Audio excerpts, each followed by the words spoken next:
Hello po mga kababayan, kamusta po kayong lahat? And once again, welcome back to another episode of Simply Talkies Vlog.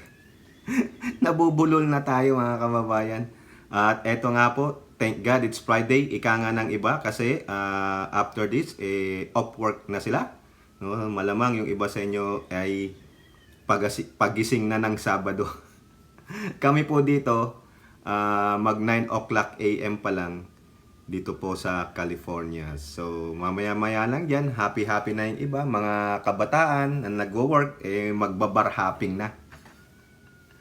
Sabi nga nila, again, thank God it's Friday. But we thank God every day, no? Eto po tayo, hindi po natin maiwasan na. Kumbaga, ritual na po ito na isa sa mga content natin ay tungkol sa West Philippine Sea, no? Yung mga kaganapan sa ating West Philippine Sea.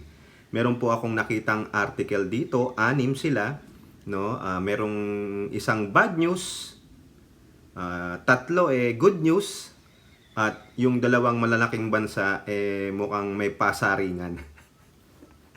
Hindi po tayo kasama doon, pero involved tayo. Hindi tayo kasama sa malalaking bansa, pero involved tayo sa issue ng West Philippine Sea. Okay, so bago po tayo magpatuloy, tulad ng dati, tayo po ay magpapasalamat at magbibigay pugay sa lahat ng ating channel members, followers, subscribers, nagla-like at nagsishare ng ating video, sa mga nagbi-video replay, sa mga nagsishare ng kanilang blessings, doon po sa mga regular natin at katuwang natin sa chat box, tuwing meron tayong video premiere, the likes of Marie Chris Hernandez, Elora Liz, si Ai Chang, si Miyu, si Kaluyal Wanabet, si Kaluyal Senchang, Milestan, Alex Andrade, si Mami B, si Ate Mighty Baisa, patuloy kang magpagaling dyan, Ate Mighty, si Rebecca Lagman, si Maritel T, si Priscilla Acepcion, Ilocana Kana, RN Tusens, Lola Carclea, si Hattori, Danny Reynado. So yung po, saka si Lorna Rafael, nagiging regular na po natin, no? Si Mohamed, no? At yung iba pa. Si Malditang Lola, Mama Lou Farker, si Jean Jagers, si Tita Nandito. Sino pa ba yung mga nakakalimutan ko, no? Yung iba po nagpa-member, tignan nyo na lang po dun sa ating community. At si Miss Bergie Pamposa at Losana Nerpio. Sabi ni Lola Carclea, lagi ko daw tong i-shout out si Losana Nerpio. Hindi ko naman to kilala. Basta nagpapa-shoutout daw siya. Lagi daw siyang nanonood. Thank you naman kay Beth M. Laging nanonood yan, no? Kung nasaan mo po si Miss Beth M. At eto rin po, no? Meron dito nagpapa-shoutout si Luz Picovic. Tama po ba? Ang sabi niya, good morning. Watching from Germany. Shout out po. Shout out din po sa lahat po ng OFWs. Mga modern hero, no? Lagi po tayong manalangin sa Diyos, no? At ingat-ingat po sa ating kasundaluhan, sa mga may sakit, magpagaling po kayo, no? Patuloy po nating ipagdasal ang ating bansa at ang ating gobyerno, no? Okay, so simulan na po natin mga kababayan. Unahin muna natin ang bad news. Ito lang naman ang bad news natin, no? Sa ulat po ng ABS-CBN News, payaws of Filipino fishermen missing in Scarborough Shoal. Yan pong payaw na yan, yung kanilang panghuli. Panghuli, gamit nilang panghuli para sa maramihang huli ng isda, no? Nawawala po. Actually, na-i-vlog ko na to.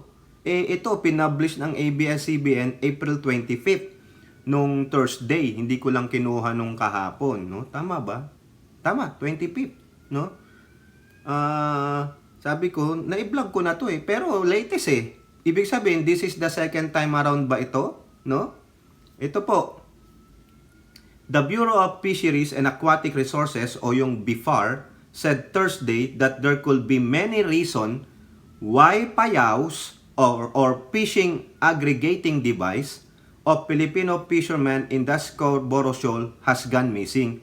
Marami daw mga rason bakit nawawala yung mga payaws. So, karamihan naman siguro, alam niyo na kung anong ibig sabihin ng payaw. Kasi dinipine niya dito, or fishing aggregating devices. Ibig sabihin ng aggregating, maramihan. So yung siguro yung net nila, no, yung mga net o whatever na panghuli nila, panghuling maramihang isda, nawawala. Ano daw ang mga rason? Sabi dito, ha? BIPAR made the statement after a fisher folk group leader in Zambales claimed that the Chinese vessels, removed these devices while the Vietnamese allegedly stole their catch. Ito na yata yung sinasabi natin dati. Kasi nasa Scarborough Shoal yan, no? I think 10 o 20 nilagay na payaw dyan. Ngayon, itong mga inchik, siyempre, sabi nila, kanila daw yung Scarborough Shoal, ang tawag nga nila ay parang puet. Renal Jiao. Kinuha. Pero bago kinuha, itong namang mga kapitbahay din nating mga Vietnamese, mga silaula, ninakaw daw. Allegedly, ninakaw yung mga huling isda nung payaw. Mga animal, pinagtulungan po tayo, no? Sabi ng BIPAR, sabi ni BIPAR spokesperson Nazario Briguera, ayon nga sa ulat, we have found out yung mga ibang payaw, pagdating doon, ay wala na. I think 10 ang nailagay, if I am not mistaken, pero 2 na lang ang nakita doon. Nag-iwan pa ng 2 mga tsekwa, mga siraulo talaga. So maraming dahilan din naman kung bakit hindi na malocate ang payaw doon. Maaaring naiagos na ito ng current, or pwede ring deliberately may tumanggal. May nagtanggal sa payaw natin. Ayan ha. So, allegedly lang naman lahat. Allegedly. Kaya safe din yung sinabi ni Briguera. Malay natin. Inanod. Inanod mga kababayan. Ang tanga-tanga mo naman. Kayo nga mangingisda, ha? Maglalagay kayo ng mga panghuli ninyo. Ibig sabihin, wala kayong gagawin doon sa panghuli nyo para hindi anudin. Ikaw naman, Briguera, common sense. Siyempre, maglalagay ako doon ng device na pampabigat para hindi anudin. Unless talagang may bagyo, mawawala yan kasi mas malakas ang force ng current o nung tubig dahil nga merong external force. Diyan anod-anod lang, simpleng anod lang, simpleng waves. Siyempre, yung ilalagay mong pampabigat, kailangan masustain niya yung simpleng anod. Ano naman yan, mga kababayan? Nakakaasar naman. Isa daw sa mga dahilan, inanod. Hindi naman niya sinabing may bagyo, di ba? Maniwala pa ako kung may bagyo doon sa kinaroroonan ng mga payaw. Talaga, malakas yan Force of nature yan. Pero yung simpleng waves lang, simpleng anod lang, hindi aanurin yung mga panghuli ng bigas tuloy, ng isda. Grabe ka naman, Briguera. May nagtanggal. Kasi, kung inanod yan, lahat sila inanod. May natirang 2 Sinong lolokohin mo, Briguera? Wag mo nga kaming utuin. Ayan yung bad news. Bad news po sa ating mga mangingisda, lalo na dyan sa Zambales, Okay? Galing-galingan nyo naman, mga Sambalenyo. Kayo naman, Bilib na bilib pa man din tayo sa sarili natin, mga Sambalenyo, magagaling, matatapang Tapang-tapangan nyo naman. Makahigot nga muna ng kape, Elora. Uy, shout out dyan din pala kay Kai. Nakalimutan ko po si Kai. Saka yung mga taga Palawan po, maraming salamat po sa mga taga Zambales. Oy, shout out kayong lahat. Si Kai po nagiging regular po yan sa atin. Mabait po na bata yan. Okay, eto na ang good news. Kung merong bad news, may good news. Mas marami tayong good news sa inyo. Papahapyawan na lang natin. Sabi po sa PhilStar, majority of Filipinos favor US over China in West Philippine Sea dispute. Paano na yan? Mga pro-China apologies, mga pro-China na tulad nito. I love China. I love Xi Jinping. Nagpa-interview pa sila sa Global Times, yung English disinformation newspaper ng China. Tignan nyo po yung nandyan na po sa FB page ng Impact Leadership. Nandyan, binira sila ni Tariela. O better yet, para mas maganda, mag-follow kayo sa X account ni J. Tariela ng West Philippine Sea. Ha? Tignan nyo lang, birang-bira sila dun. Yan. Oh, Prime Minister ni Baal, Digong Duterte. Ano na? I love China. Alam nyo na mga kababayan, lahat ng susuportahan nito, itulad natin sa 8 inidoro. Pero wag naman kayong maglagay ng mga politiko na alam nyo rin na walang gagawin sa Senado, kundi magpakabalbal. Manguha lang ng sahod nilang mahigit sa 270,000 pesos a month. Tapos, yung privilege ng pagiging isang congressman o senador. Iyan. Huwag na tayong magpaloko, magbago na tayo. Huwag kayong maniwala sa mukha ng pera ng demonyo na 500 pesos. Panandalian lang yan. 2 araw nyo lang yan. Eh sila, 6 years na mane, bawing-bawi yung 500 pesos. Ayun. Oh, ito na. Mas marami daw Pinoy na pumapabor, ha? Sa Amerikano kaysa sa mga Chekwa dyan sa West Philippine Sea dispute. O kasi bakit? Paano naman? Ginagago tayo ng China eh. Diba? O, maski na sabihin nyo, masarap naman ang noodles nila eh. Ano laman yan? Masarap naman ang lomi nila. Ano laman yan? Nawala na si Kuting. Nung bata kami. Kaya dining-diri ako dyan sa lomi na yun. Kasi naalala ko yung sabi sa amin. Oy, nawawala yung mga pusa ko. Yung mga... Ano lang po yun ha, nung bata kami ha. Hindi ko po sinasabi ngayon. Ha?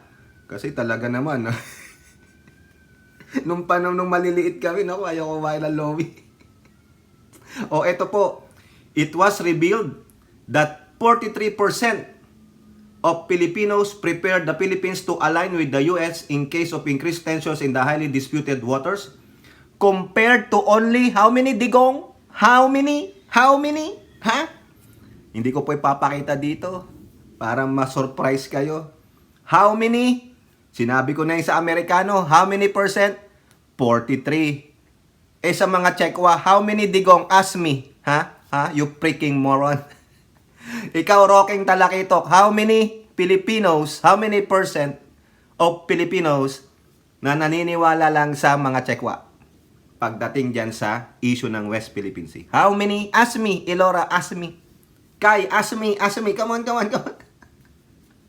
Ang kulit mo, Tokis, ha? 3%. Yung butal lang ng 43 ang nakuha ng mga Chekwa. Paano na? Ha? Galing-galingan nyo pa, Roque. Galing-galingan nyo pa, Malutikia. O, yung mga kakampi nyo, sino pa? O, si Ladyboy. Ha? Galing-galingan nyo pa yung naratiba ninyo. Mahina. Sayang yung, ano ba? Sayang yung binibigay sa inyo ng China. 3%.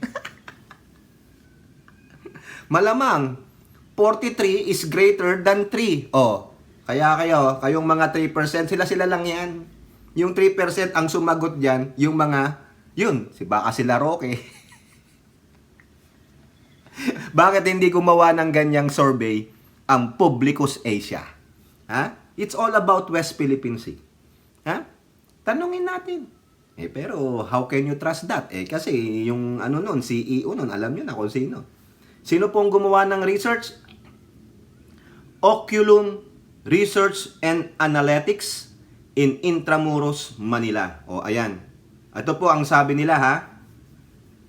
There is a clear trend of wariness upon the public towards the deepening ties with China. Ayan po ang sabi ni Rasidon Binarte, research head ng Oculum Research. The low level, if trust in China and relatively high level distrust could be attributed to geopolitical tensions, economic competition, territorial disputes, or concerns over political and human rights abuses. Sabi naman ni Joseph Mercado, Oculum Research and Analytics Chief Statistician said in a separate statement. O ayan, hindi ko na sasabihin yung iba, basahin nyo na lang dito kasi hahaba pa to. Pero sinasabi ko sa inyo, is 3% lang ang nakuha. Eto, the polls also showed that only 17% of Filipinos find China to be trustworthy. Pero, mas marami ang untrustworthy. Ito, kung ang naniniwalang mga Pinoy na trustworthy ang China ay 17%, kaya tinatawanan ako, mababa eh. Ang hindi naniniwalang trustworthy sila ay 38%. Ito pa, among the 16 countries included in the survey, China garnered, nakakuha daw ng highest level. Ano yun? Of distrust. Siya ang pinakamalaki. Highest level. Wow, wow. Ang laki ng nakuha mo. Distrust. Hindi mo pagkakatiwalaan. Ayan Ayan ang good news. Good news yan. Hari Roque. Talakito. Malutikiya. Boy lady boy. Oy. Kayo dyan ng mga pro-China apologies. Ang galing ng amo ninyo. Distrust, untrustworthy. Totoo naman. Tingnan nyo pati nga si Digong Ginago, diba? 2 tulay lang ang tinapos. O yung pinakita nating video galing kay Sir Erwin Tulfo na punto asintado. Ang ganda-gandang architectural design, pero design lang. Ika nga, parang Mona Lisa. You cannot touch it. You cannot point your finger on it. You can just look at it. Kasi bakit? Very fragile. Masisira. Di ba? Yung tulay 2018 ginawa. Umuuga parang anduyan. Baka nga ang gumawa nun, mga Chekwa, digong. Galing, Okay, eto pa. Another good news. No Chinese presence during West Philippine Sea trilateral drills. Ay, mabuti naman. Kasi, nung una, sabi nung Navy, namamataan nila may 124 total maritime vessels ng China dyan sa, sa West Philippine Sea. O siguro nung nasimula na silang naglayag, nag-back off sila. Mabuti naman. Okay. So, yung mga nag-trilateral drills, yung France, US, and Philippines. Ayan, wala daw po. Okay, very good. Ayan na lang, hindi ko na babasahin para hindi na tayo humaba. At least yan ay good news. Meron na din palang modo yung mga chinchik na yan eh. Saan ang provocation? Nasaan ang gera? Wala. Mga pirmonggoring itong mga Pilipinong pro-China. Kita nyo nga, umurong nga sila di ba? Mamaya baka sabihin ko sa inyo bakit sila umurong. Mamaya. Eto pa, another good news. Mabilisan lang tayo para hindi kayo mabore. Update lang sa Philippine Sea, di ba Kai? Di ba Elora? Pagpahingahin muna natin si Ai Chang.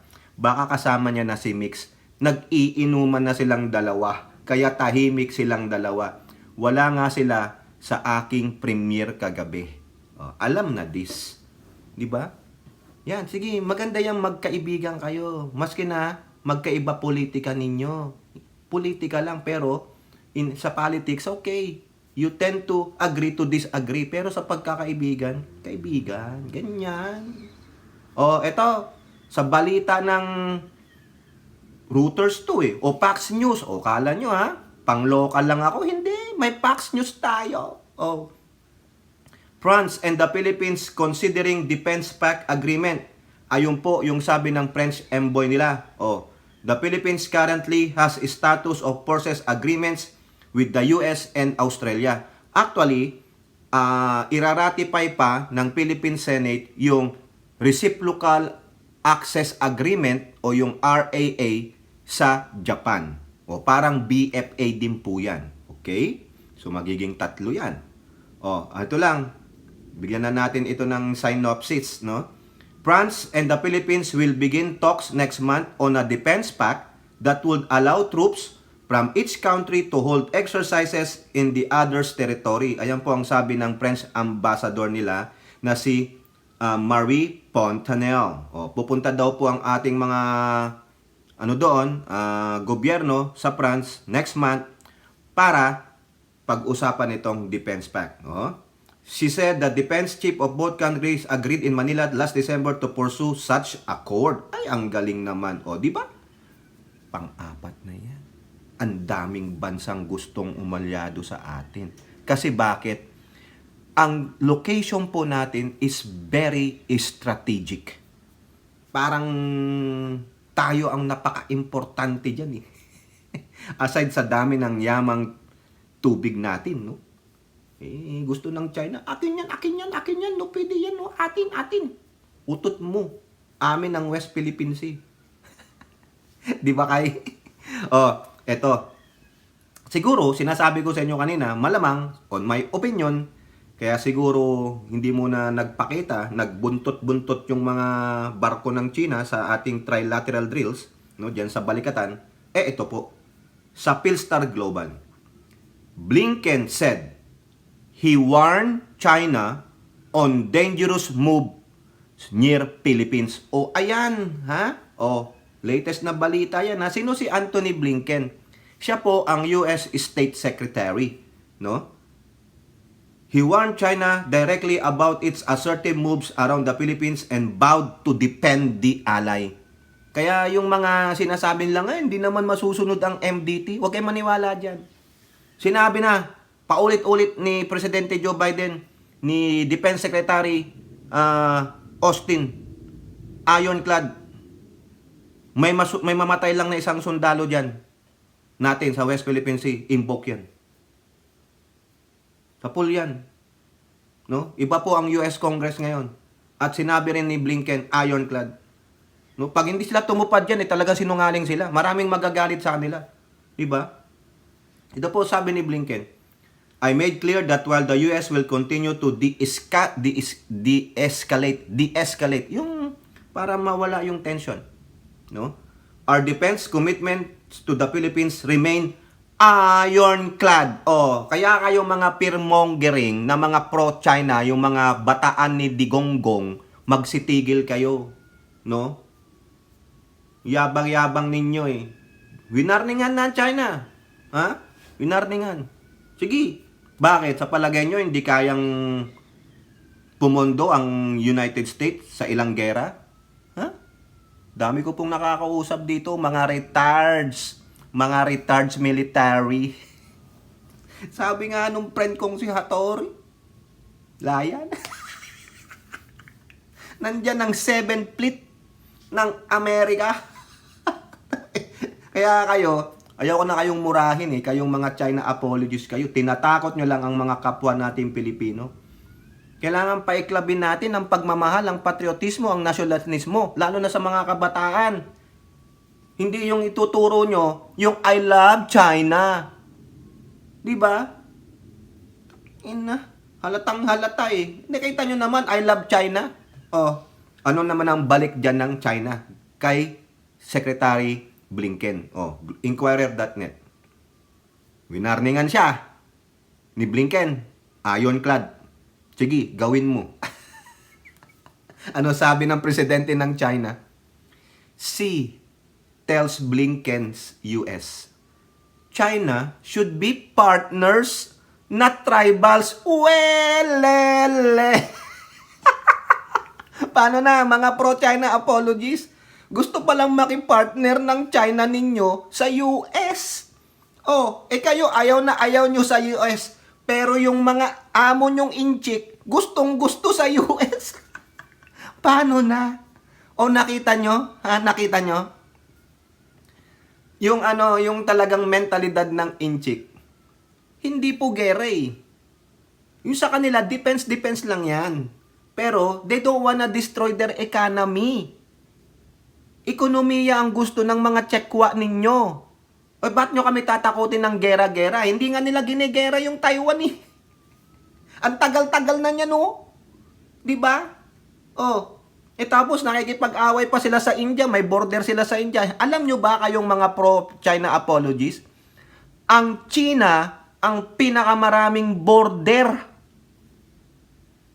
Yung mga kaborder niya, siya, napapalibutan siya. Basahin nyo, alamin ninyo sa geography ng China, sino yung mga kapitbahay niyang may kaborder siya. Napalibutan siya. Diba? Kung yung mga kapalibot niya, kakampi natin at ginera nila tayo, o ano, kaya niya bang girahin yung mga ka-neighbors niya, tapos may ka-neighbors siya, may gera siya dito sa West Philippine Sea o sa South China Sea, may gera siya sa East China Sea? Kaya niya ba yon? Nga, gunggong pala kayo eh. Tapos sasabihin nyo, gera-gera, si Robin sinasabi niya, kasi ang international news, tayo daw yung ikatlong gera eh. Huwag kang manakot, hindi yan. Tingnan mo nga, oh, sabi ni Xi, yung presidente mo, tells Blinken, US, China should be partners, not rivals. Kita mo? Oy, partner kayo ha, ito na lang. Kung mag-uusap kayo, sama niyo ang presidente namin. Payag naman kami. No? Maging partners tayo. In terms of economy. Di ba? In terms of business. Why not? Maging friends tayo. We share the resources of the sea. You don't have to be a micromanager there. You don't have to say, hey, magpaalam muna kami sa amin to. Dahil wala naman kayong pinanghahawakan. No? Pwede naman nating i-share yan eh. Diba? Pero, ang persyentuhan, mas malaki sa amin, syempre. Diba? Ganun lang naman yan. Ang gusto lang naman itong mga bansang itong mga higante is kung ano yung resources na mapapakinabangan nila, ano yung national interest nila. Lahat ng bansa, uunahin muna yung national interest ng bansa nila. Oh, si Xi Jinping, kaya ba niya? Can he afford to go to war in Asia na siya ay napapalibutan ng mga borders kung sakaling ano yan, sumiklab ang gera dyan? Ayun lang ang sa akin, ha? Kala nyo South China silang magkakagera? Pilipinas, Taiwan, yun nandyan? Sakop yan. Gera nga eh. World War nga eh. Oh. Di ba naman kayong mga gunggong eh? Di ba? Tapos sasabihin nyo, si Pangulong Marcos, dinala kami sa gera. Wah! Di ba? O ito, basahin ko lang to. President Xi Jinping on Friday told top US diplomat Antony Blinken that the world's biggest economies should be partners, not rivals, as the two sides press for headway on a range of concerns. O, ayan. Blinken in China for the second time is in less than a year pointed to improvements in the relationship but urged greater action from Beijing on areas including curbing support for Russia. O, ayan. Meeting Blinken in Beijing, Great Hall of the People, Xi said the two countries have made some positive progress since he met with US President. O yan, ayan naman pala eh. Di ba? Ang dami po. No? O sige, ganun lang yan. O, nagbanta ba si Xi Jinping dun diyan sa balita ng Inquirer? Wala po ako nabasa. Ang sabi niya lang, we should be partners, not rivals as biggest economies in the world. Ganun lang. Ang Russia naman kasi, sobra naman yan eh. Pinangangalandakan niya lang na giant siya eh. Di sana kung kayang-kaya niyang i-crush ang Ukraine, nag-isam na lang ng ano yan. Yung mother of all, weapons. Oh, hindi eh. Di ba? Pinagkakakitaan niya rin yan. Di ba, mga kababayan? Oh, sige nga. Ang punto natin dito, huwag niyong takutin kayong mga pro-China apologists, no? Huwag niyong takutin ang mga Pilipino. Kasi, 3% lang ang naniniwala na mapagkakatiwalaan ang mga inchik. 3% lang ang naniniwala sa issue ng West Philippine Sea ng mga inchik. No? 3% lang ang naniniwala na nagsaside sa mga inchik. 43% ang sumaside sa US. Pero ano lang ginagawa ng US? They are just there. Deterrence natin. Kasi nga sa totoo lang di natin kaya. We need somebody to help us. Kailangan tayong meron tayong Batman. Di ba? Sidekick muna tayo hanggang sa maging Superman tayo. Di ba, Hattori? Oh, kasi Hattori, di na nanonood ng video na yan.